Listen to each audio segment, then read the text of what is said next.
안녕하세요. 중고등부 친구들 그리고 중고등부 선생님들도 안녕하세요. 요즘 날씨가 갑자기 추워져서 건강이 어떠신지 또 갑자기 추워져서 이제 감기가 올 수도 있는데 이번에는 좀 더 조심해야 될 것 같아요. 왜냐면 이제 코로나로 오인 받을 수 있기 때문에 여러분들이 더 건강 관리하고 마스크도 꼭 착용하고 그랬으면 좋겠고, 또 계속해서 이제 만나지 못한 친구들이 있어요. 몇몇 친구들은 주일날에 볼 수 있는데 또 보지 못한 친구들 너무 보고 싶고 너무 이제 집에서 계속 공부하느라 답답할 것 같아요. 그렇지만 이제 다음 11월 1일부터는 이제 예배가 이제 회복될 거라는 이제 소식이 있는데, 근데 좀 추이를 좀 지켜봐야 될 것 같아서, 그렇지만 이게 좀 잠잠해져서 11월 1일 날 계획대로 함께 얼굴 보고 또 예배 드리는 그런 시간 가졌으면 좋겠습니다.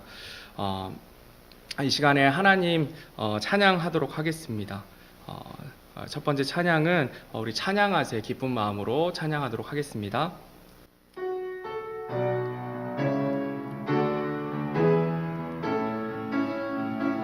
찬양하세 찬양하세 왕께 소리 높여 찬양 드리세 찬양하세 찬양하세 왕께 소리 높여 찬양 드리세 찬양 받기에 합당하신 주님 언제나 동일하신 주 무릎 꿇고서 주 이름 예수 나의 왕 예수 나의 왕 예수 나의 왕 아멘. 찬양하세 찬양하세 찬양하세 왕께 소리 높여 찬양 드리세 찬양하세 찬양하세 왕께 소리 높여 찬양 드리세 찬양 받기에 합당하신 주님 언제나 동일하신 주 무릎 꿇고서 주 이름 외치세 예수 나의 왕 예수 나의 왕 예수 나의 왕 아멘. 예수 나의 왕 예수 나의 왕 예수 나의 왕 예수 나의 왕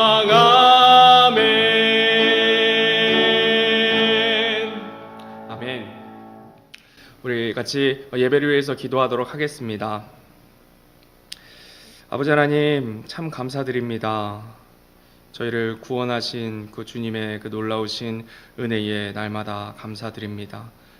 그리고 오늘 함께 모여서 예배하지는 못하지만 저희가 방송으로 또 유튜브로 함께 다른 공간이지만 같은 시간에 한 마음으로 예배 드릴 수 있는 기회를 허락하여 주심 또한 감사드립니다.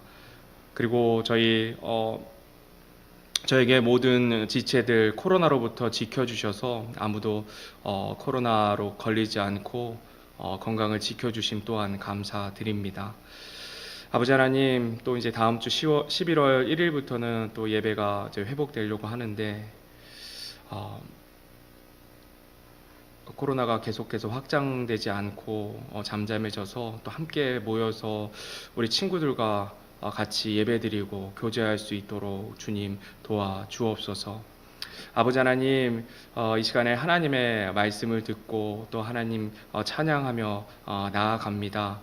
말씀 들을 때에 함께 예배드리는 모든 지체들 그 심령을 주관하여 주셔서 옥토의 밭으로 만들어 주시고 그 옥토의 밭에 하나님의 말씀이 그 씨앗이 떨어져 또 열매 맺는 삶 살 수 있도록 인도하여 주시고 말씀 전하시는 박성철 집사님 입술을 주장하여 주셔서 하나님의 말씀을 잘 전달할 수 있도록 늘 붙들어 주옵소서. 오늘 우리는 어떻게 하나님의 뜻을 알 수 있는가라는 제목으로 말씀이 전해질 때에 그 말씀을 잘 듣고 하나님의 뜻을 잘 분별해서 하나님의 영광이 되는 삶 살 수 있도록 우리들 붙들어 주옵소서. 모든 것 아버지 하나님께 맡겨드리며 우리를 너무나 사랑하시는 예수님 이름으로 기도드렸습니다. 아멘. 우리 다음 찬송은 거룩하신 하나님 찬송하도록 하겠습니다.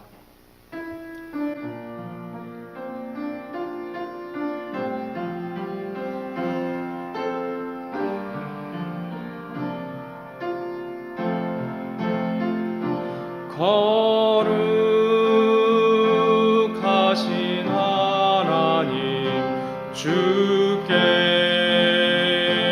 감사드리세. 날 위해 이 땅에 오신 독생자 예수 나의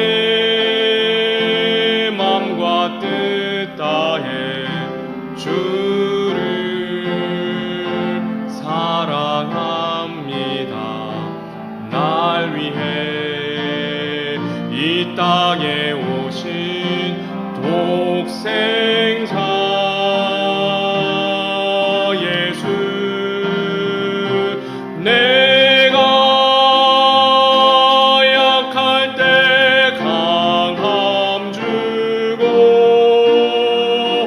가난할 때 우리를 부욕해 하신 나의 주 감사. 내가 약할 때 강함 주고 가난할 때 부욕해 하신 나의 주 감사. 거룩하신 하나님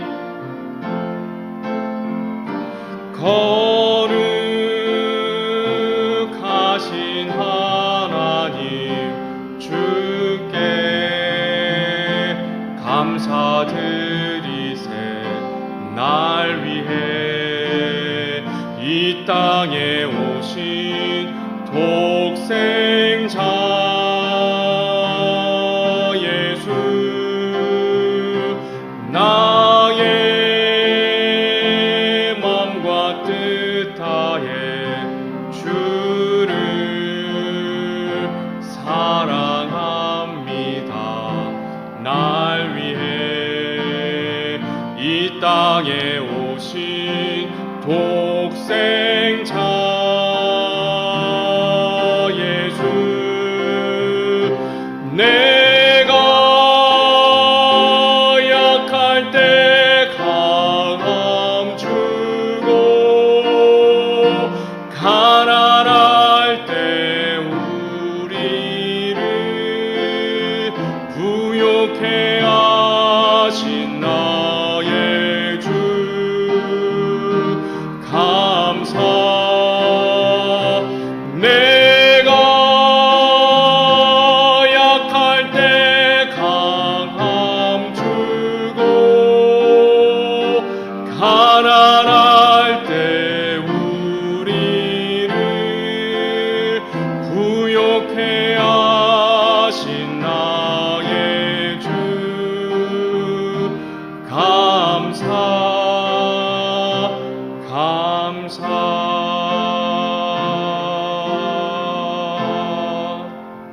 아멘. 다음 찬송은 찬송가 434장 나의 갈 길 다가도록 찬송하겠습니다.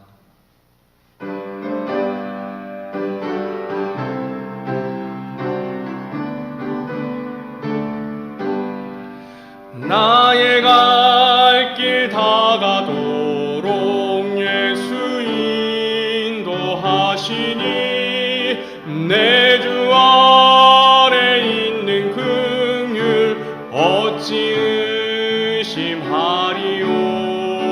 믿음으로 사는 자는 하늘 위로 받겠네.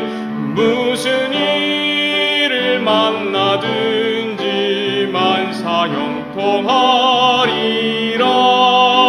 무슨 일을 만나든지 만사 형통하리라. 나의 갈 길 다가도록 예수 인도하시니 어려운 일 당한 때도 족한 은혜 주시네. 나는 심히 고단하고 영혼 매우 갈라나 나의 앞에 반석에서 샘물 나게 하시네.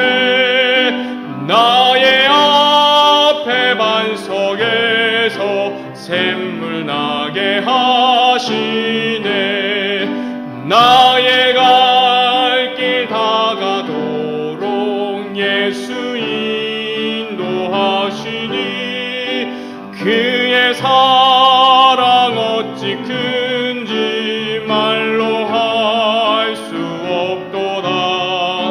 성령 감화 받은 영혼 하늘 날아갈 때에 영영 부를 나의 찬송 예수 인도하셨네.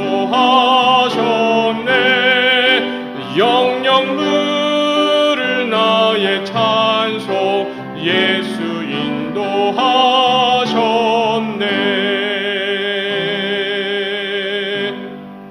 아멘. 박성철 집사님께서 나오셔서 말씀 인도해 주시겠습니다.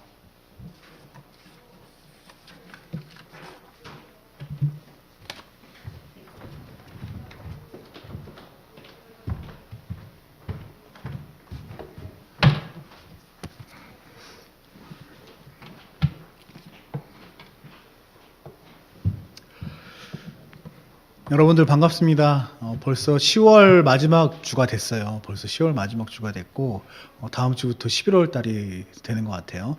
그래서 선생님이 알기로 겨울은 12월부터 시작이죠, 그죠? 맞아. 겨울은 12월부터 시작이지. 그래서 11월까지 가을이긴 한데, 근데 오늘 보니까 날씨가 또 갑자기 추워지는 것 같아요. 그래서 여러분들 항상 그 건강 관리 요즘에 특히 더 주의해야 되는 거 아시죠? 그래서 날씨가 많이 추워졌는데 밖에 나갈 일 있으면 옷을 좀 든든히 입고 감기 걸리지 않도록 그렇게 주의를 많이 해야 될 것 같습니다. 자, 그리고 그 선생님이 몇 주 전에 그 말씀 시간에 그 여러분들이 독감 주사 맞으라고 권면한 적이 있어요. 그죠? 근데 요즘에 뉴스를 보니까 그 독감 주사 맞고 사망 사건이 자꾸 생기는 것 같아요. 그래서 그거 얘기 취소하고 여러분들 혹시 그 독감을 꼭 맞아야 된다 생각하면 꼭 부모님하고 그 의견을 나눈 다음에 그 다음에 하는 게 좋을 것 같아요.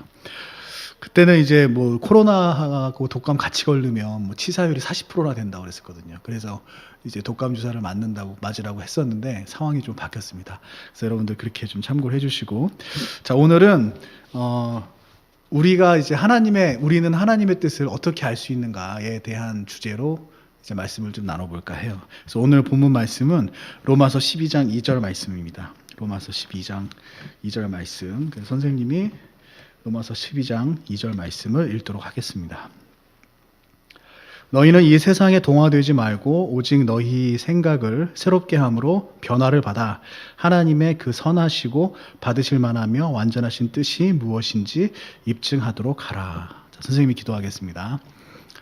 하나님 감사합니다. 저희들에게 항상 하나님의 말씀을 들을 수 있도록 인도하여 주시고, 또 저희들 여러 코로나로 어려움 가운데 있지만 그러나 그 가운데서도 또 말씀으로 항상 저희와 함께 계셔서 너무나도 감사드립니다. 오늘 또 특별히 우리가 하나님의 뜻을 어떻게 알 수 있는지에 대한 주제로 말씀을 나눌 텐데, 정말 우리의 삶 가운데 많은 부분에 있어서 정말 하나님을 의지하고 또 하나님의 뜻을 알고 싶을 때가 많이 있습니다. 정말 그때 우리가 어떻게 해야 되는지 오늘 말씀을 통해서 잘 깨닫고 잘 배우고 저희의 삶에 적용해서 우리의 삶이 항상 하나님의 뜻에 합당하는 삶을 살 수 있도록 인도하여 주시옵소서. 예수님의 이름으로 기도드렸습니다. 아멘. 자, 우리 말씀 주제는 오늘 방금 얘기한 것처럼 우리가 어떻게 하나님의 뜻을 알 수 있는가에 대한 얘기예요. 그래서 이 우리 안에는 처음에는 개인, 나 자신 개인에 대해서 이야기를 할 거고, 그리고 조금 더 범위를 넓혀서 그럼 교회는 어떻게 하나님의 뜻을 알 수 있는가, 이렇게 두 부분으로 나눠서 좀 말씀을 나누려고 합니다. 자, 우리는 어떻게 하면 하나님의 뜻을 알 수 있을까? 이것은 우리 그 일상생활에 늘 이제 직면하는 그런 주제라고 할 수 있어요. 그 선생님이 조금 전에도 얘기했지만 독감 주사를 맞는 것이 하나님의 뜻인가? 선생님은 말씀 시간에 분명히 여러분들한테 이제 독감하고 코로나 같이 걸리면 치사율이 굉장히 높아지니까 이번 겨울에는 꼭 독감 주사를 챙겨서 맞으세요라고 이야기를 했는데, 그때는 분명히 선생님은 생각하기에 이게 하나님의 뜻에 맞다라고 생각을 한 거야. 그래서 여러분들에게 독감 예방 주사를 맞으세요라고 얘기했지만 지금 보니까 상황이 좀 많이 다르지, 그지? 그래서 그 독감 예방 주사를 맞으신 분들 중에 사망하는 사건이 자꾸 일어나니까 지금은 좀 조심해야 될 때예요. 그래서 그때는 그렇게 얘기했지만 지금은 주사를 꼭 맞아요라고 이야기할 수 없는 그런 상황이 됐어요.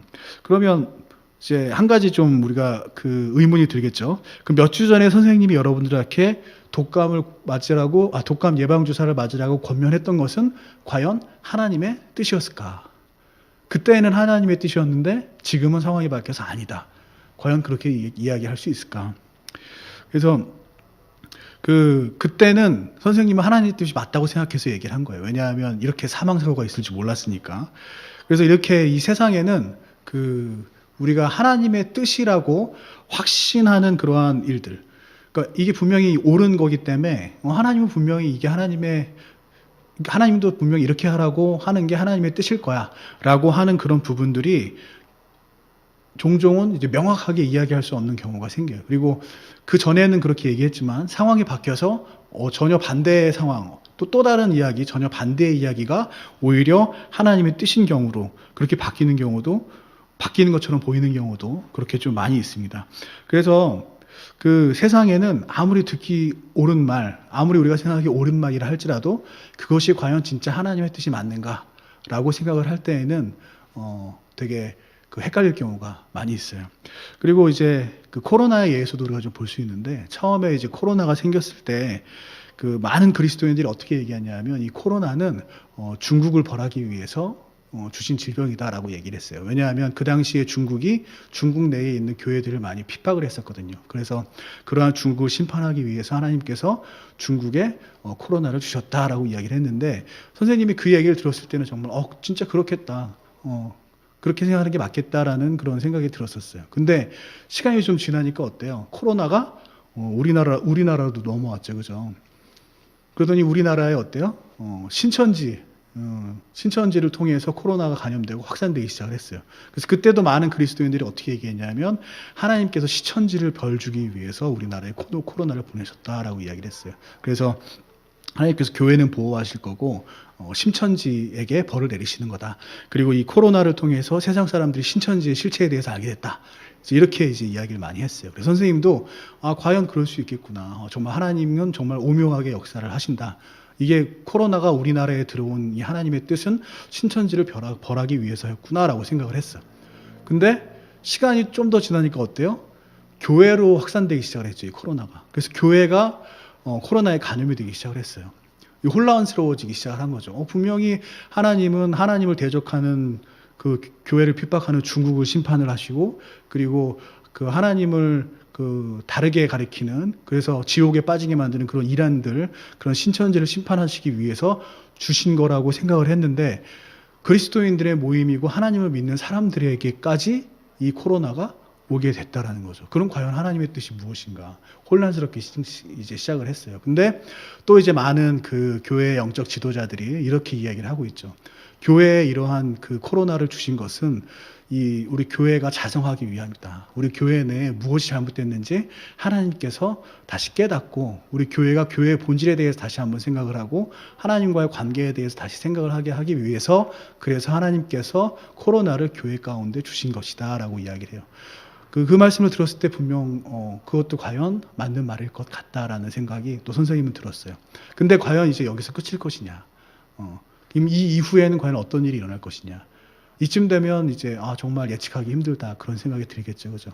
그래서 선생님 생각에는 이제 이 코로나라는 게 결국에 우리가 하나님께서 우리에게 왜 주셨는지를 알게 되는 건 아마 몇 년 뒤의 일이나 아니면 좀 더 지나서 몇십 년 뒤에나 우리가 알게 될 수도 있어요. 근데 이러한 일들이 우리 세상에서는 자주 일어난다는 겁니다. 이 코로나뿐만 아니라 그리고 앞서 선생님이 얘기했던 독감 예방주사 맞으라는 그 예에서도 알 수가 있겠죠. 근데 이게 성경에서도 우리가 알 수가 있어요. 모세 같은 경우에는 어때요? 40살에 광야로 쫓겨났잖아요. 그래서 이집트의 왕자였다가. 그러면 그게 분명히 인생에 어떤 큰 의미가 있는 상황일 텐데 모세가 하나님께서 자기를 왜 광야에 보냈는지 깨닫게 된 거는 하나님께서 그를 다시 찾아왔을 때예요. 그가 80세가 됐을 때, 즉 40년의 시간이 걸린 후에나 모세가 알 수 있었다라는 거죠. 그래서 어떤 사건에 대해서 우리가 하나님의 뜻이 무엇인가라고 알아내는 것, 깨닫게 되는 거, 알게 되는 거, 이것은 결코 쉬운 일이 아니다라는 거예요. 그래서 영적인 사람들은 하나님에 대해서 잘 아는 사람들은 그래서 하나님의 뜻에 대해서 쉽게 생각을 못해요. 판단을 못하고. 그래서 더욱더 하나님이 어떠한 생각을 가지고 계시고 하나님의 뜻이 무엇인지 알기 위해서 더욱더 하나님과 가까이 되려고 노력하고 더욱더 하나님이 어떤 분인지를 알기를 원하죠. 왜냐하면 그것이 어려운 것이라는 걸 알기 때문에. 자, 우리가 하나님의 뜻을 알 수 있는 방법은 뭘까요? 사실 그거는 딱 한 가지밖에 없어요. 뭐가 있느냐? 성경을 읽는 수밖에 없습니다. 예전에 이제 믿음에 대해서 우리가 복음에 대한 구원에 대한 주제로 이제 말씀을 나누면서 특별히 이제 믿음에 대해서 이야기를 할 때 이 세상에 하나님이 존재한다라는 것을 이 세상에 무수히 남겨놓았다고 했잖아요. 그 증거들을. 그래서 시편 19편을 봐도 그렇고 로마서 1장 19절에서 20절 말씀을 보면 이 아름다운 대자연 속에서 하나님이 계시다라는 것을 항상 증거하고 있다라고 우리가 알 수가 있었어요. 근데 이렇게 하나님의 존재에 대한 이런 것들을 대자연 속에 남겨놨다고 이제 우리가 알 수 있는 것처럼 그럼 하나님은 어떤 분이냐? 하나님은 어떤 성품을 가지고 어떤 생각을 가지고 계신 분이냐. 하나님에 대해서 하나님이 직접 기록해서 알려주시는 것은 이 세상에 오직 성경밖에 없다는 겁니다. 그래서 우리가 하나님의 뜻을 알려면 하나님을 알아야 되고 하나님을 알려면 그럼 자연스럽게 성경을 봐야 되는 수밖에 없겠죠. 그래서 우리는 하나님의 뜻을 현대 시대의 하나님의 뜻을 정확히 알기 위해서는 결국에 어떻게 해야 된다? 성경을 읽어야 된다라는 겁니다. 자, 성경 안에는 분명히 우리가 알아야 될 모든 것들이 다 기록이 되어 있어요. 근데 우리가 한 가지 또 알아야 될 건 뭐냐면 성경에 우리가 알아야 될 모든 것이 기록되어 있지만 세상의 모든 것이 성경에 기록되어 있지는 않다라는 거예요. 그래서 성경은 하나님이 찬양을 받으시기 기뻐한다라는 사실은 이제 기록되어 있고 그 찬양의 한 방법으로 노래가 사용될 수 있다라는 것은 성경에 기록돼서 알려주시지만 어떤 장르의 음악을 하나님께서 좋아하시는지 우리가 과연 모든 장르에 있어서 모든 장르의 음악으로 하나님께 찬양을 드릴 수 있는지에 대해서는 성경에 기록되어 있지 않죠. 그리고 또 우리가 예배 드릴 때 영과 진리로 예배를 드려야 된다라는 것은 성경에 분명히 기록되어 있지만 그러나 예배 가운데 우리의 복장이 정확히 어떤 복장을 입어야 되느냐, 꼭 양복을 입어야 되느냐, 아니면 어떻게 입어야 되느냐 하는 부분에 있어서는 명확하게 기록되어 있지 않습니다. 그래서 이렇게 성경에는 하나님께서 하나님의 뜻을 명확하게 기록해 놓으신 부분이 있는가 하면 반면에 하나님의 뜻을 명확하게 케이스별로 정확하게 기록해 놓지 않은 그런 부분들도 있다라는 얘기예요. 그렇다면 하나님은 왜 모든 것을 다 정확하게 기록해 놓으면 좋을 텐데 명확하게 기록해 놓지 않은 부분을 남겨놓으셨을까? 그것은 왜 그러냐면 하나님께서 우리에게 자유의지를 주신 이유하고 연결이 돼요. 하나님께서는 우리에게 자유의지를 주셔서 우리가 자유롭게 하나님을 찬양하고 자유롭게 하나님께 예배드리고 또 자유롭게 말씀을 읽고 하나님과 교제하기를 원하세요.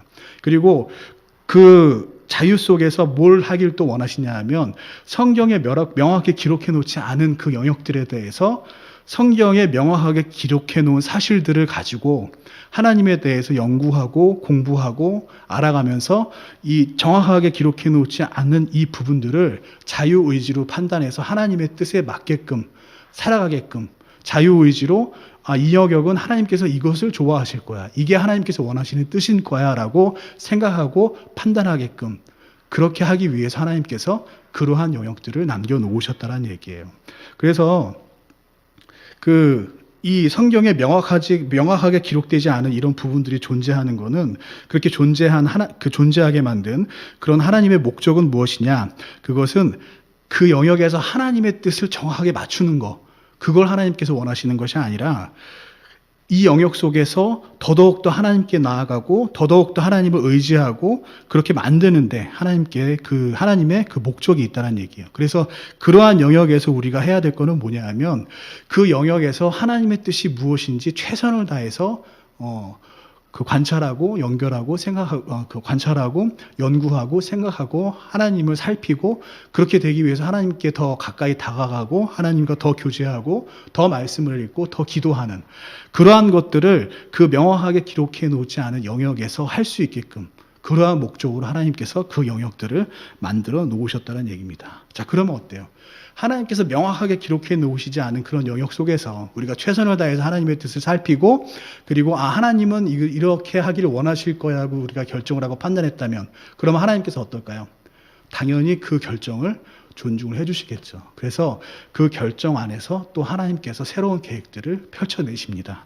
자, 선생님이 대학 입시 때 하나님의 축복으로 두 개의 전공에 합격을 했어요. 하나는 컴퓨터공학이었고 하나는 전자공학이었습니다. 근데 이때 선생님은 어떤 전공을 선택을 해야 되는지 고민을 많이 했죠. 그래서 여러 선배들, 어른들, 그리고 교회 집사님들한테도 많이 여쭤보고 그래서 그렇게 여쭤보고 알아보고 해서 결정한 것이 무엇이냐? 그게 바로 전자공학이었어요. 그리고 전자공학을 선택해서 그 영역, 그 범위에서 그 진로에서 그 길에서 선생님이 또 직장을 선택을 해서 이 전자 쪽과 관련된 그러한 일들을 지금 또 이제 하고 있죠.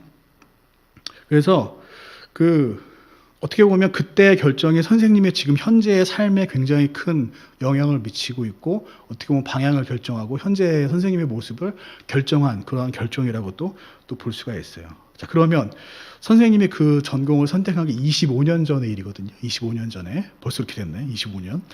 자, 선생님의 그 선택은 과연 하나님의 뜻에 맞는 선택이었을까? 선생님이 전자공학, 컴퓨터공학 말고 전자공학을 선택한 게 과연 하나님께서 원하시는 뜻이었을까? 자, 솔직히 얘기하면 지금 생각해도 선생님은 아직도 모르겠어요. 과연 전자공학을 선택한 게 하나님의 뜻이었겠느냐? 근데 분명한 건 뭐냐 하면 분명한 건 전자공학을 선택함으로써 현재 선생님이 현재의 직장을 얻었고 현재의 이런 모습을 가지고 있어요. 그리고 그러한 가지고 있는 이 직장은 현재 선생님이 이제 교회에서 집사로 헌신할 수 있고 교사로 헌신할 수 있고 그리고 이렇게 이제 중고등부에서 여러분들에게 말씀할 수 있는 이러한 일들을 병행할 수 있는 아주 좋은 직장이에요. 그래서 이 직장을 주신 하나님께 너무나도 감사를 하고 있죠. 그래서 이러한 상황에서 과연 의미 있는 것이 무엇이냐? 25년 전에 전자공학과를 선택한 게 하나님의 뜻인지 아닌지 그걸 고민하고 생각하고 살피는 거. 그게 과연 의미가 있는 것일까? 아니면 지금 이 순간에 하나님께서 그 길을 나한테 허락해 주신 것을 감사하고 그게 하나님의 뜻임을 믿고 이 진로 내에서 현재 생활에 최선을 다하는 것이 더 의미가 있겠느냐? 당연히 후자의 일이겠죠. 그래서 선생님은 이제 25년 전에 그렇게 전자공학을 선택하고 지업까지 이제 이어온 이러한 여정 속에서 선생님의 삶 가운데 여전히 그 가운데 그 속에서도 하나님께서 간섭하고 또 여러 섭리들을 보여주시고 또 이렇게 그러한 하나님의 인도를 이제 그 길 가운데 보여주시는 그러한 경험들을 많이 했어요. 그래서 그 결정 속에서, 그러니까 선생님이 전자공학 선택한 그 결정 속에서 하나님께서 선생님을 인도하고 있다는 것을 강하게 알고 있기 때문에 그것이 지금 현재 선생님한테 너무나도 감사하고 놀랍고 또 그 간증을 할 수 있는 그런 부분들이 된다라는 거죠. 그래서 이 길 속에서 하나님은 이제 많은 것들을 주셨어요. 그래서 선생님이 분명히 이제 그 어떻게 될지 모르겠지만 그 그리스도의 심판석 앞에 이제 언젠가 서게 되겠죠. 그래서 그리스도의 심판석 앞에 섰을 때 그때 어쩌면 그 새로운 사실을 알게 될 수도 있어요. 아, 그때 사실 하나님의 원래 계획은 선생님이 전자공학을 선택하는 게 아니라 컴퓨터공학을 선택하는 게 더 원래 하나님의 뜻에 하나님의 계획이었었구나. 그때 아마 그 사실을 깨닫게 될지도 몰라요. 그러나 그렇다 하더라도 분명한 건 뭐냐 하면 그 순간에 하나님께서 선생님이 전자공학을 선택한 것에 대해서 책망하지 않으실 거란 얘기예요. 그게 중요한 게 아니라 비록 하나님의 원래 계획은 컴퓨터공학과였지만 선생님이 전자공학과를 선택했다 할지라도 그 가운데 그것이 하나님의 뜻임을 믿고 최선을 다해서 그 가운데 하나님과 동행하려고 하고 하나님께 여쭈고 하나님께 그러한 그 일들을 그 일을 함에 있어서 하나님께 맡기는 그러한 믿음으로 나아갔다면 하나님은 그 길 가운데 분명히 하나님의 섭리들을 보여주시고 하나님이 간섭해서 인도해 주시고 또 그 결정들 속에서 또 다른 하나님의 계획들을 펼쳐서 보여주실 것이라는 얘기입니다. 그리고 그 길 가운데에서 정말 최선을 다하고 하나님을 의지해서 나갔을 때 그리스도의 심판석 앞에서는 전자공학을 선택하고 컴퓨터공학을 선택하고 그게 중요한 게 아니라 그 길 가운데 과연 얼마나 하나님께 더 의지를 했느냐 이런 부분에 있어서 하나님은 좀 더 많은 것들을 보시고 그 부분에 있어서 칭찬을 해주실 거란 얘기예요. 자, 그래서 중요한 건 뭐냐면, 자, 우리가 그 성경에서 명확하게 기록되지 않은 그러한 영역들은 그 목적이 점쟁이처럼 그 목적을 그 뜻을 정확하게 예측하고 알아내는 거 여기에 있다라기보다는 그 분명하지 않은 영역들 속에서 자유의지를 가지고 하나님께 좀 더 의지하고 하나님께 좀 더 가까워지려고 하고 하나님의 뜻을 더 알려고 하나님께 좀 더 매달리고 기도하고 간구하는 그러한 것들을 하는 것이 목적이기 때문에 그러한 것들을 최선을 다해서 하는 게 하나님의 뜻을 살피기 위해서 하나님께 최선을 다해서 가까이 나아가고 알려고 노력하는 그러한 노력을 하는 게 훨씬 더 중요하고 또 의미가 있다라는 것입니다. 그리고 그렇게 해서 이제 어떤 결정을 했다면 그러면 그것이 원래 하나님의 계획하고 다를지라도 하나님은 그 계획 속에서 그 계획을 존중해 주시고 그 계획 가운데 분명히 또 다른 계획들을 펼쳐내서 보여주신다는 얘기예요. 자, 근데 여기에서 아주 중요한 포인트가 하나 있어요. 정말 중요한 거. 그게 뭐냐? 반드시 그것은 바로 반드시 우리가 하나님의 뜻을 살피는데 최선을 다해야 된다는 얘기예요. 아무렇게나 결정하는 게 아니라 하나님의 뜻이 무엇인지 알고자 최선을 다한 다음에 그 다음에 결정을 내려야 그래서 그 결정을 하나님께서 존중을 해주신다는 것이죠. 그래서 최선을 다한다는 거 그게 이제 중요하다는 얘기입니다. 자, 그러면 우리가 하나님의 뜻을 알기 위해서 최선을 다해야 된다는 거는 이제 알았는데 그럼 어떻게 하는 것이 최선을 다하는 것이냐? 자, 하나님의 뜻을 잘 발견하기 위해서는 무엇보다도 하나님과 가까워져야 되겠죠. 그죠? 그래서 우리도 누군가에 대해서 잘 알려면 어떻게 해요? 그 사람하고 친해지고 가까워야 되잖아요. 그 마찬가지로 우리가 하나님의 뜻을 잘 알려면 하나님과 가까워져야 되는데 그럼 하나님과 가까워지고 친해지는 방법이 무엇이냐? 그거는 성경에 명확하게 가르쳐 주셨어요. 어떻게 하면 가까워지는지. 자, 예배를 드리고 말씀을 들어야 돼요. 그리고 개인적으로 말씀을 읽고 묵상을 해야죠. 그리고 기도하고 또 하나님께 개인적인 예배도 드리고 당연히 공공 예배도 중요하게 생각을 해야 되겠죠. 그리고 개인적인 믿음 생활도 중요한데 교회에 나와서 여러 지체들과 교제하면서 다른 사람들을 통해서 하나님이 어떻게 역사했는지도 간접적으로 경험을 해야 돼요. 그리고 나의 삶 가운데 말씀을 적용하면서 하나님께서 어떻게 역사하는지 직접 경험하는 것도 물론 중요하겠죠. 그래서 이렇게 하나님의 말씀을 자주 접하고 기도함으로써 하나님과 자주 대화하고 또 하나님의 말씀이 직접 나의 삶 가운데 역사하는 그런 경험들을 해나가면 그러면 우리는 하나님의 뜻을 하나님에 대해서 더 자세히 알 수 있고 더 잘할 수 있고 그러면 비록 성경에 명확하게 기록되지 않는 영역에 있어서 고민한다고 해도 그 고민 가운데 하나님의 뜻이 무엇인지 우리는 보다 더 정확하게 알 수 있다는 것입니다. 자, 하나님께 더 가까워진다는 건 또 어떤 의미가 있을까요? 우리 오늘 읽은 본문 말씀을 보면 어때요? 이런 말씀이 있죠. 너희는 이 세상에 동화되지 말고. 자, 하나님과 더욱더 가까워진다라는 의미는 다른 말을 얘기하면 세상과 그만큼 분리된다라는 걸 의미합니다. 그래서 하나님의 뜻을 정확히 알기 위해서 해야 되는 건 또 무엇이냐? 세상과 멀어질 필요가 있다는 얘기예요. 그래서 세상의 그런 생각, 철학, 세상이 옳다고 하는 가치관, 세상의 즐거움 이런 것들과 멀어지고 분리되기 위한 노력 또한 필요하다는 겁니다. 자, 그때 우리가 하나님과 더 가까워지고 세상과 더 멀어질 때 우리는 우리의 삶 가운데 비록 말씀에서 정확하게 기록하지 않은 그러한 그 영역이 있을지라도 그 영역 가운데 어때요? 하나님의 뜻을 더 정확하게 분별할 수가 있습니다. 근데 이러한 원리는 그 교회에도 똑같아요. 교회에도 그대로 적용이 돼요. 그래서 교회 또한 성경에 기록되지 않은 영역에 있어서 하나님의 뜻이 정확히 무엇인지라고 판단하는 건 교회에게도 어려운 일이에요. 그래서 교회 또한 부지런히 성경을 봄으로써 하나님의 뜻이 무엇인지 살펴야 되고 또한 적절한 방법으로 적합한 방법으로 의사결정을 해서 그 의사결정을 하는 일에 최선을 다해야 돼요. 그래서 그러한 결정들이 이루어졌을 때 그것이 하나님의 뜻임을 믿고 하나님을 의지하고 나아가야 되겠죠. 자, 그럼 교회 또한 하나님의 뜻을 발견하기 위해서 해야 될 일들이 있을 거예요. 그럼 교회가 해야 되는 일들이 뭐냐? 그거는 개인이 해야 되는 일하고 똑같아요, 사실은. 그래서 교회도 하나님과 가까운 관계를 유지하려고 노력해야 됩니다.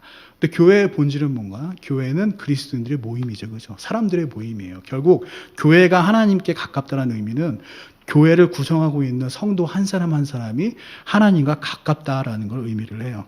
그래서 어떤 교회가 하나님의 뜻대로 사용되려면 당연히 어떻게 해야 되냐? 그 교회를 구성하고 있는 그 구성원 개개인이 하나님께 가까워져야 됩니다. 그리고 그 개개인이 하나님의 뜻대로 사용되는 사람들이어야 돼요. 그래서 이게 되게 중요한 이제 원리죠. 자, 그래서 그 교회가 그 하나님의 뜻에 맞게 사용이 되려면 제일 먼저 필요한 건 구원받은 사람들로만 구성되어 있어야 되는 거고, 그리고 하나님과 가까운 사람들이 그 구성원들 중에 과반수 이상이어야 돼요. 그래야지만 어때요? 그 교회가 하나님의 뜻대로 사용될 수 있겠죠. 그럼 이것이 전부냐? 물론 이렇게 되면 그렇게 하나님의 뜻대로 사용될 가능성이 높겠지만, 그러나 100%라고 할 수는 없어요. 왜냐하면 만약 교회가 어떤 제도적으로 잘못이 돼서 그 소수의 인원에 의해서만 어떤 의사결정이 일어나게 된다면, 그럼 그 소수의 인원이 만약에 정말 하나님과 가까운 사람들이면 그 교회의 뜻이, 그러니까 교회가 하나님의 뜻대로 결정이 되겠지만 여러 안건들이, 근데 만약에 그 소수의 인원이 그 하나님보다는 세상에 더 가까운 사람이다. 세상의 성공, 세상의 재물, 교회에서의 어떤 영적인 수준보다 세상에서의 어떤 명예와 지위가 높은 사람들로 구성이 돼 있고, 그 사람들의 발언이 세다라고 하면 그 교회 내에서, 그리고 그 소수의 의견에 의해서 주도적으로 교회의 뜻이 결정이 된다면, 교회의 다른 나머지 성도들이 아무리 이제 신실한 성도들이 많다 하더라도 제도적으로 하나님의 뜻이 이 교회 내에서 바로 이루어지는 것은 어려울 수도 있다는 얘기예요. 그래서 구성원 개개인의 그러한 믿음의 상태, 하나님과 가까워지는 거, 이런 것도 필요하지만 제도적으로 그러한 사람들의 의견이 교회의 뜻에 반영될 수 있도록 제도적인 장치도 분명히 필요하다라는 겁니다. 그래서 그렇게 이러한 신실한 성도들의 그러한 의견들이 교회에 반영되도록 하는 그러한 제도적인 부분이 뭐가 있냐? 그게 바로 우리가 회중정치라고 이야기하는 부분에 있어요. 그래서 교회가 회중정치에 의해서 운영되어야 되는 이 이유가 무엇이냐? 바로 지금까지 한 이런 이유라고 할 수가 있습니다. 자, 제가 지금 이제 회중정치라는 용어를 사용했는데, 정치라는 건 나라를 다스리는 걸 의미해요. 그래서 교회에서 정치라는 말을 썼을 때는 교회를 다스리고 교회를 경영하는 걸 의미를 합니다. 회중이라는 의미는 뭐냐면 그 모임 구성원을 의미를 해요. 그래서 회중정치란, 교회 내에서 회중정치란 교회의 구성원, 즉 성도에 의해서 교회가 운영되는 것, 그것을 의미를 합니다. 그럼 성도가 직접 교회를 운영한다는 건 무엇이냐? 교회 내 중요한 안건들에 대해서 성도가 직접 참여해서 결정을 한다는 얘기죠. 그래서 교회의 중요한 일들에 대해 선택을 할 때 목사님이나 사역자님이나 소수의 인원들에 의해서, 그 사람들에 의해서만 결정이 되는 게 아니라 교회 구성원들 모두의 뜻이 반영돼서 결정을 하게 만드는 그러한 정치, 그게 바로 회중 정치라고 하는 거예요. 그래서 이렇게 이제 회중 정치란 교회 주요 안건들을 결정하는 데 있어서 성도들에 의해서 결정하는 건데 이제 어떤 방법으로 결정을 하냐? 바로 투표에 의한 방법으로 결정을 하는 거예요. 그래서 투표에 의해서 다수결로 결정짓는 거, 성도들이. 이것이 바로 회중 정치라고 할 수가 있습니다. 이것은 마치 그 민주주의 국가에서 대통령이나 국회의원을 투표로 뽑는 거하고 비슷하죠. 그래서 이 두 개를 이제 비교해서 살펴보면 좀 더 이해를 좀 쉽게 할 수가 있어요. 그래서 우리나라의 투표권은 우리나라의 어때요? 국적이 있는 국민들에게만 있죠. 마찬가지로 교회에 있어서 투표권은 구원받은 투표권은 그 교회의 회원들에게만 있습니다. 그리고 그 우리나라 대한민국 국적은 어떻게 얻어지죠? 그죠? 부모님이 대한민국 국적을 가지고 있으면 그 부모님으로부터 태어난 자녀가 대한민국 국적을 갖게 되죠. 마찬가지로 교회 내에서 교회 회원권은 어떤 사람들에게 주어져야 되냐면 거듭나서 구원받아서 거듭나서 하나님의 자녀가 된 사람들, 그런 사람들에게만 이 회원권을 줘야 됩니다. 그래서 이러한 것들이 이제 충족이 됐을 때 교회에서는 이제 교회에서 회중 정치를 할 수 있는 기본 여건이 이제 마련됐다라고 볼 수가 있어요. 우리는 구원받은 그리스도인들은 누구나 하나님께 나아갈 수 있다고 믿죠. 그래서 어떤 사람들은 신부를 통해서만 나갈 수 있기 때문에 고해성사라는 걸 하고, 어떤 사람들은 특별 계급이 있는 사역자들만 좀 더 하나님께 가깝게 나아갈 수 있다, 이렇게 이제 가리키고 믿는 사람들이 있는데, 그래서 그러한 소수에 의해서 운영되는 게 교회가 운영되는 게 맞다라고 가리키는 사람들이 있는데, 그렇지 않다는 얘기예요. 우리는 조금 어려운 말로 만인 제사장서를 믿어요. 만인 제사장서는 무엇이냐? 구원받은 모든 사람들이 각 개인별적으로 하나님께 나아갈 수 있다라는 거예요. 그래서 구원받은 우리는 누구나 하나님께 나아갈 수 있고, 그래서 구원받은 개인은 누구나 하나님의 뜻을 직접 알 수 있다라는 겁니다. 그게 바로 이제 만인 제사장설이에요. 그래서 우리는 구원받은 개인이 직접 하나님의 뜻을 알 수 있기 때문에 각 개인이 모인 이 회중에 의해서 하나님의 뜻을 확인할 수 있다라는 게, 그게 바로 이제 회중 정치의 어떻게 보면 본질이라고 할 수가 있어요. 자, 그래서 너무나 당연하게 어때요? 구원받은 사람한테는 하나님의 성령이 우리 안에 계시죠. 그래서 이 성령 하나님이 동일하게 역사한다면, 만약 어떤 안건을 두고 교회에서 투표할 때 어때요? 정말 구원받은 그리스도인들만 모여있고 그 그리스도인들이 모두 다 신실하다면, 하나님의 뜻을 잘 알고 하나님과 가깝게 성령 충만한 상태에 있다면 어때요? 그러면 당연히 어떤 안건을 가지고 투표를 하더라도 100% 만장일치가 나오겠죠. 그죠? 근데 그건 이상적인 우리가 바람이지만, 실제 교회에서의 현실은 많은 경우 굉장히 높은 투표율로 이제 어떤 안건들이 결정이 되지만, 그러나 분명히 교회 내에는 어떤 반대의 의견, 두 가지 의견이 존재할 수 있다는 얘기예요.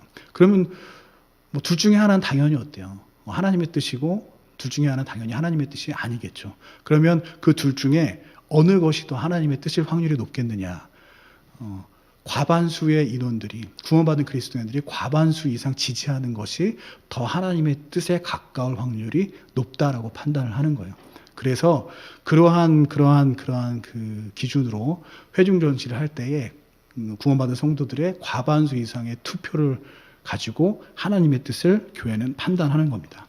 근데 이렇게 교회가 하나님의 뜻을 정말 정확히 판단하기 위해서, 그럼 교회에 꼭 필요한 게 뭐예요?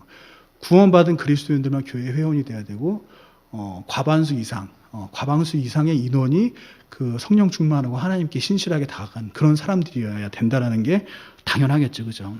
그래서 회중 정치에 있어서 교회는 교회의 회원 관리 굉장히 중요해요. 구원받은 사람만 회원이 될 수 있도록 하는 그런 회원 관리가 굉장히 중요하고, 무엇보다도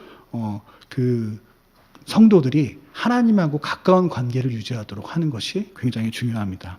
그래서 이렇게 하기 위해서 첫 번째, 회중 정치를 통해서 하나님의 뜻이 정확하게 판단되게 하기 위해서 정말 중요한 거, 첫 번째 뭐냐 하면, 교회는 순수성을 유지를 해야 돼요. 자,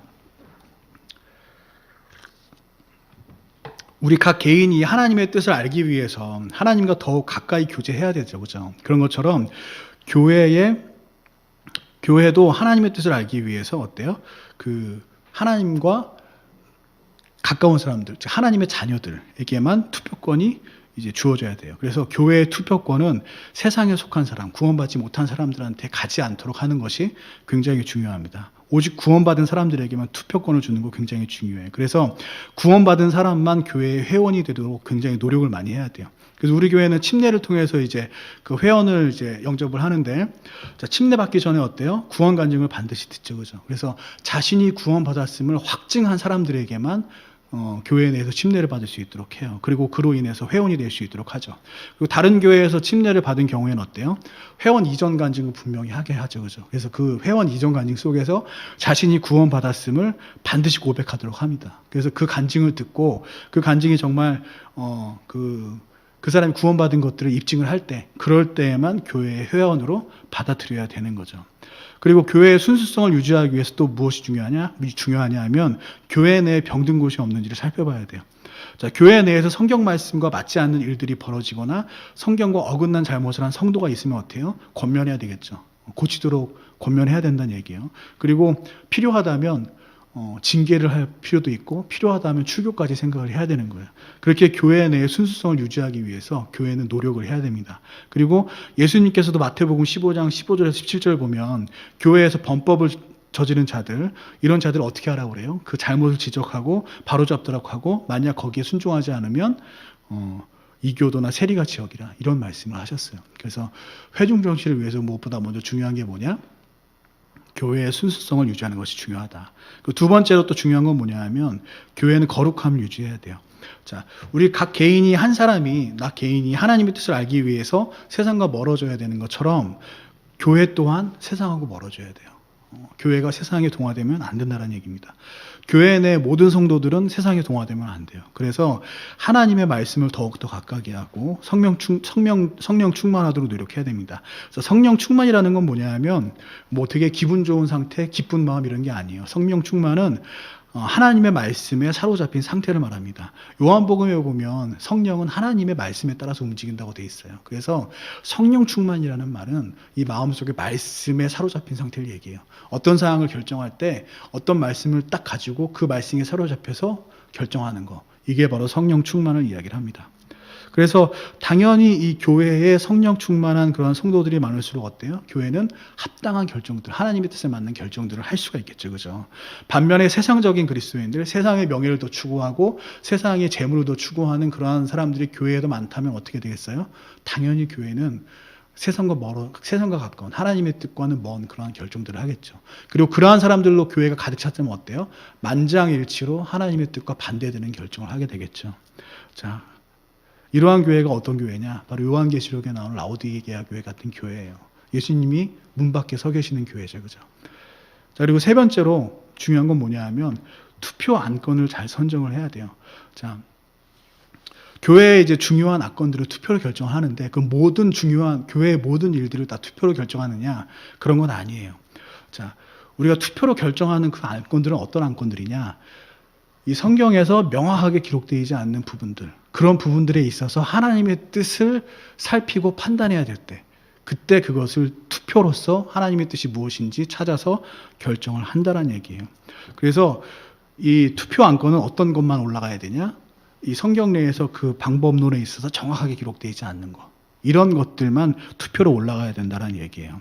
자, 성경을 봐도 잘 모르는 내용, 이런 것들이 올라가야 된다고 얘기를 했죠. 그래서 그러한 것들을 이제 해야 되는 이 목적은 하나님의 뜻을 알기 위한 거잖아요. 그죠? 그래서 모든 것들이 다 다수결로 결정돼야 된다. 그런 게 아니에요. 왜냐하면 교회 내에서 투표를 하는 건 하나님의 뜻을 알기 위해서 하는 거지, 교회의 많은 성도들의 만족을 위해서, 많은 사람들의 만족을 위해서, 많은 사람들이 더 원하는 걸 결정하기 위해서, 그게 아니란 얘기예요. 그걸 위해서 다수결로 투표하는 건 아니란 얘기예요. 하나님의 뜻이 무엇인지 알기 위해서 다수결의 방법을 가지고 투표를 한다는 얘기죠. 그렇다면 당연히 성경에서 명확히 이야기하고 있는 부분에 있어서는 어때요? 투표할 거리도 안 되는 거죠. 그런 것들은 투표하는 게 아니라 아무리 소수의 의견이라 할지라도 성경 기록에 명확하게 기록된 대로 이야기하는 의견이라면 당연히 그 의견을 따라가야 돼요. 그래서 우리는 어떤 안건을 이제 그 투표로 결정함에 있어서 굉장히 이제 고민을 많이 해야 됩니다. 자, 예를 들어서 뭐 우리가 예배의 그 시간, 날짜 뭐 이런 것들은 사실 투표로 결정할 수 있을 거예요. 뭐 지금 다 정해져 있지만, 그리고 그게 합리적이라 생각해서 굳이 투표 안 하고 그대로 하고 있죠, 그죠? 근데 만약 다시 정해야 된다는 일이 생기면 뭐 날짜나 시간 등은 다시 정할 수 있을 거예요. 근데 예배 자체를 없애고 영상 예배로 다 드리자. 이러한 것들은 투표로 결정할 사항이 아니에요. 잘못하면 투표로 뭐 영상 예배 드리자로 결정날 수도 있겠죠, 그죠? 근데 이거는 투표할 거리가 아니라는 얘기입니다. 왜냐하면 교회의 본질이 어때요? 모이는 거라고 그랬죠, 그죠? 하나님의 뜻이 명확하게 나와 있는 부분이 있기 때문에 그런 부분에 있어서는 투표할 거리가 안 된다는 얘기예요. 그래서 어떤 안건들을 투표로 정함에 있어서는 제일 먼저 뭘 봐야 되냐? 과연 성경에 명확하게 기록되어 있는 것이 없느냐? 그걸 분명히 살펴야 돼요. 그래서 성도들은 어떤 안건이 올라왔을 때 그런 것들을 살펴야 되고, 그리고 교회가 그러한 안건들을 올리기 전에 반드시 어때요? 교회의 영적 지도자들이 있죠, 그죠? 목사님이 계시고 사역자님이 계시고 또 교사들이 있고 또 여러 영적 이제 지도자 어르신 분들이 있어요. 그런 분들의 어떠한 의견을 반드시 듣고 정말 성경에 없는 내용인지, 그 정확하게 이제 방법이 제시지 안 되고 우리의 자유 의지로 결정할 사항인 건지, 그러한 건지를 이제 면밀하게 살피고, 만약 그렇다면 그거를 올려서 투표를 해서 결정을 해야 된다는 얘기입니다. 자, 그래서 다수의 결정이 이제 반드시 성경적이지는 않을 수 있다. 그래서 소수의 영적인 사람들에 의해서 그 의견이 하나님의 뜻에 더 합당할 수 있으며, 만약 그렇다 그러면 그것은 비록 소수의 의견일지라도 하나님의 뜻이 맞다면 그것대로 해야 된다라는 겁니다. 자, 정리하면 이렇게 이제 정리를 할 수가 있어요. 자, 각 개인이나 교회나 하나님의 뜻에 맞는 판단을 하기 위해서는 다음과 같은 노력이 필요해요. 첫 번째, 자, 우리 각 개인에 있어서 하나님의 뜻을 알려면 세상과 구별되어야 되고 거룩함을 유지를 해야 됩니다. 마찬가지로 교회도 그러한 거룩함을 유지하고 세상과 먼 그러한 성도들로 구성이 되어야 됩니다. 그리고 두 번째로 우리 개인이 하나님의 그 뜻을 알려면 그 하나님의 뜻에 대해 알기 위해서 성경을 부지런히 살펴야 돼요. 그래서 하나님이 어떤 분인지 알아야 되고, 그리고 정확하게 이거를 하나님이 성경에서 말씀하고 있는지, 아니면 우리 자유의지의 의지에 맡기신 그런 영역인지, 그러한 것들을 성경을 통해서 부지런히 살피고 알아야 된다는 얘기입니다. 마찬가지로 교회의 각 성도들도 하나님의 뜻을 성경에서 부지런히 찾아야 되고, 목사님, 전도사님, 영적 지도자들의 의견을 우선적으로 귀 기울일 줄 알아야 돼요.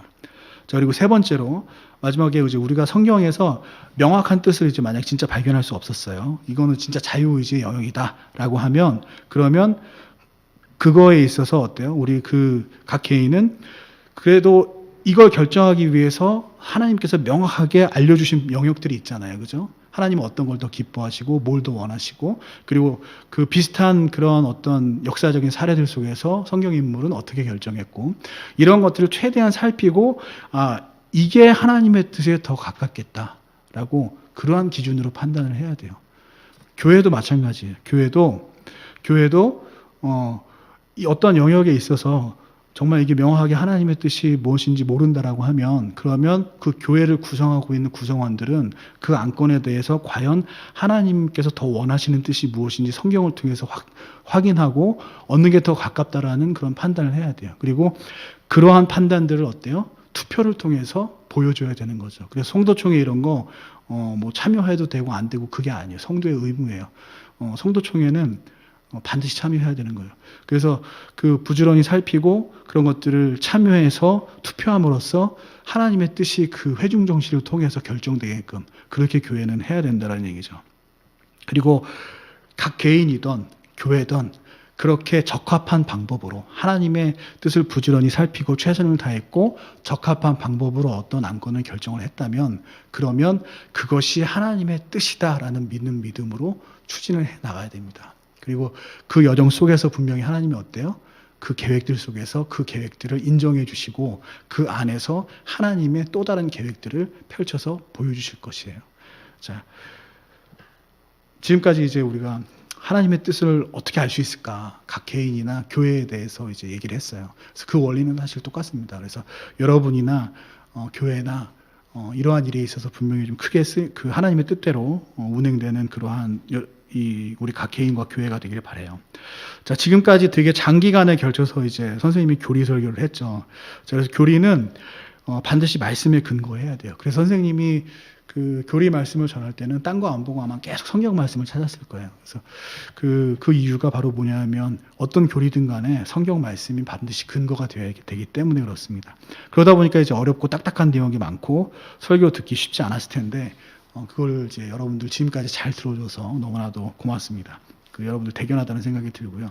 자, 그리고 선생님이 우리 교회가 성경적인 교회다, 성경대로 하는 교회다라는 얘기를 굉장히 많이 들었어요. 어렸을 때부터 뭐 중고등부, 뭐 유초등부, 청년부 많은 얘기를 들었는데 선생님이 성경대로 한다라는 그 의미를 어느 정도 정확히 알게 된 건 언제였냐 하면 군대를 제대하고 나서 성경에 대해서 좀 공부를 한 다음에 그 다음에 비로소 성경대로 한다는 게 무슨 의미인지를 알게 됐어요. 자, 성경대로 한다는 그 의미는 뭐냐? 자, 성경 말씀을 잘 읽고 묵상하고 삶에 적용하고 좋은 간증들 나누고 그렇게 교제하는 거 그런 거 당연히 성경대로 하는 삶이다. 성경대로 하는 교회다라고 할 수 있겠죠. 그죠? 근데 그게 전부는 아니라는 얘기예요. 교회에는 뜨거운 일과 차가운 일이 있어요. 여러분들 각 개인에도 뜨거운 일과 차가운 일이 있죠. 앞서 얘기했던 그러한 뜨거운 일들, 이러한 것들을 성경대로 하는 거 굉장히 중요하고 필요합니다. 근데 차가운 일도 성경대로 해야 되는 거. 이 차가운 일도 성경대로 했을 때 바로 그 교회가 성경대로 하는 교회다. 차가운 일도 성경대로 결정했을 때 내가 성경대로 하나님의 뜻대로 산다라고 이야기를 할 수가 있는 거예요. 자, 교회의 순수성 유지하는 거 굉장히 중요하죠. 그래서 어떤 경우에 교회의 회원이 되고 싶은 사람이 있다 하더라도 구원이 확실하지 않다면 그것을 거부해야 될 때가 있어요. 교회가. 그리고 교회 내에서 누군가 잘못을 했다면 굉장히 마음은 아프지만 어때요? 징계를 해야 될 때도 있습니다. 이런 차가운 일들을 해야 되는 거. 그런 것들을 할 때 성경대로 하는 거예요. 자, 우리가 그 교회 내 어떤 직분을 어때요? 남자에게만 주죠. 사실 세상적으로 봤을 때 그 여성들도 충분히 교회 내에서 직분의 역할을 할 수 있어요. 능력이 떨어지는 게 아니에요. 이 하나님께서 조력자로 지으셨기 때문에 남자와 같은 거의 비슷한 능력들을 가지고 있어요. 단지 이제 그 결이 조금 다른 뿐인 거죠. 특성이나 이런 게. 그래서 교회 내 능력으로만 보자면 사실 목사나 집사나 직분 못할 게 없죠. 그러나 어떤 그 형벌로 주신 거고 남자에게만 주신 이유에 대해 성경하게 명확하게 이야기를 하고 있기 때문에 비록 세상에 지탄이 있고 우리가 이 마음적으로는 좀 아쉽지만 안타깝지만 그럼에도 불구하고 교회 내의 직분을 남자에게만 주어야 되는 거 이러한 것들도 차가운 일이지만 지켜야 되는 거예요. 자, 그리고 우리가 세례가 아무리 간편한들 반드시 침례를 줘야 되는 거. 우리가 침례의 원리를 배웠죠, 그죠? 그래서 꼭 침례 줘야 되는 거. 그리고 누군가 침례를 받고 싶다라고 해서 무작정 주는 게 아니라 정말 구원의 확신이 분명히 있을 때 그때 침례를 주는 거. 그래서 노라고 말할 수 있는 거. 이런 것들이 어떻게 보면 교회 내에서 성경대로 한다라고 하는 그런 차가운 일들에 해당되는 일들이라고 할 수가 있어요. 자, 그래서 저는 사실 우리 교회가 가장 성경대로 하는 교회 중에 하나라고 생각을 해요. 물론 부족한 것들이 있겠지만. 그래서 교회 내에는 이런 뜨거운 일과 차가운 일들 모든 영역에 있어서 하나님의 말씀대로 해야 된다는 걸 우리가 이제 알아야 되고 우리의 삶 가운데서도 마찬가지예요. 좋은 것만 찾는 게 아니라 때때로는 내 생각과 반대되는 정말 이렇게까지 해야 돼. 내가 용납하지 못하는 일들이 교회 내에서도 있을 수 있지만 그것이 성경에서 명확히 이야기한다면 그리고 다수결에 의해서 그렇게 투표가 돼서 결정이 됐다면 그러면 따라야 되는 것이 바로 성경대로 한다는 것의 의미입니다. 자, 선생님은 이러한 믿음의 전통이 계속 이어지길 바라요. 그리고 예수님이 다시 오실 때까지 우리 교회는 이러한 교리들이 분명히 이제 든든하게 세워지고 이 교리들이 실제로 우리 삶 가운데 정확하게 적용되기를 원합니다. 그래서 선생님이나 우리 어른들도 그렇게 되도록 노력할 테니까 여러분들도 교리를 아는 건 성도의 의무예요. 뭐 교리 뭐 알 필요 있어? 전혀 안 가요. 교리는 당연히 알아야 돼요. 그래서 교리를 여러분들이 열심히 배우고 그리고 그거대로 여러분들 때에 여러분들이 어른이 돼서 교회를 운영할 때 똑같이 그것들을 교회 내에 적용하는 그런 여러분들이 됐으면 좋겠습니다. 그래서 우리 교회뿐만 아니라 교회도 하나님의 뜻대로 운행이 되고 여러분들의 삶도 하나님의 뜻대로 그렇게 이제 인도되는 그러한 삶을 누리기를 바랍니다. 자, 선생님이 기도하겠습니다. 하나님 감사합니다. 오늘 특별히 우리가 하나님의 뜻을 알기 위해서 어떻게 해야 되는지 이 시간을 통해서 말씀을 들었습니다. 정말 모든 것이 좋은 일만 있고 또 모든 것이 누가 봐도 기쁜 일만 있다면 좋겠지만 우리의 삶 가운데 항상 고민이 있고 어려움이 있고 또 우리 교회에서도 분명히 힘든 결정을 해야 될 때가 있습니다. 그러나 그 가운데 분명히 하나님의 뜻대로 저희들이 판단하기 위해서는 하나님의 말씀을 부지런히 살펴야 하고 하나님이 어떤 것을 좋아하고 어떤 분이신지 알아야 하고 그리고 그러한 일들이 또 하나님의 뜻대로 결정이 됐다면 비록 나 개인이 수긍하지 못할지라도 그 말씀에 순종하는 것이 옳은 것임을 이 말씀을 통해서 저희들 알게 됐습니다. 하나님의 뜻을 알기 위해서 무엇보다도 성경을 부지런히 살피는 우리 각 개인과 교회가 될 수 있도록 인도하여 주시고 그리고 우리 그 하나님의 뜻을 정확히 알기 위해서 세상과 구별되고 거룩함을 유지하는 우리 각 개인과 교회가 될 수 있도록 인도하여 주시옵소서.